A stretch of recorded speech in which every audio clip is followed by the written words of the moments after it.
সুপ্রভাত। শুরু করছি পিসি বার্তার নিয়মিত অনুষ্ঠান পথে প্যাচারি। আজ গাইবান্ধার পলাশ বাড়িতে যে রাম মূর্তি নির্মাণ হচ্ছিল এবং যেটা নির্বাহী আদেশে এই মুহূর্তে স্থগিত রাখা হয়েছে, সেই বিষয়ে একটু কথা বলতে চাই।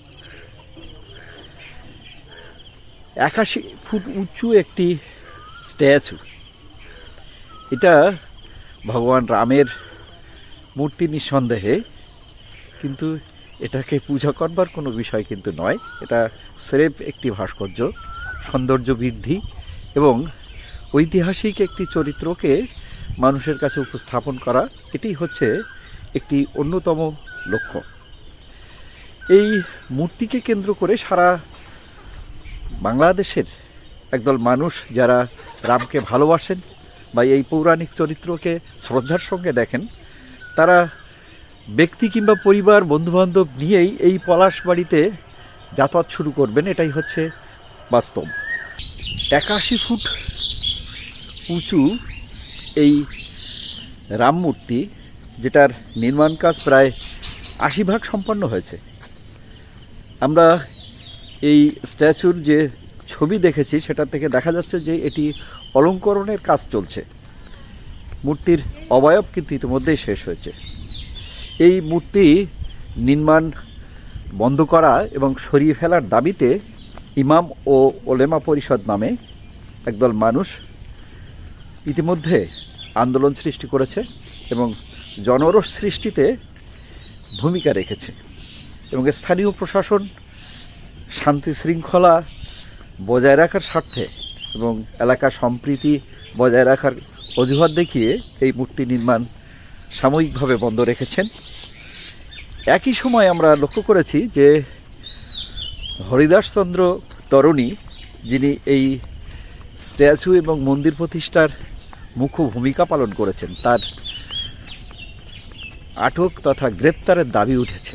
প্রশাসন তাকে মন্দির ক্যাম্পাসে থাকার কথা বলেছেন, এটাভাবে আমরা শুনেছি। এখন কথা হলো যে একদল মানুষ ঠিকঠাক বিবেচনা না করেই এ ধরনের একটি কার্যক্রম বন্ধের জন্যে একদল মানুষকে উত্তেজিত করে তুলছে। এটা কিভাবে সরকার নিচ্ছেন?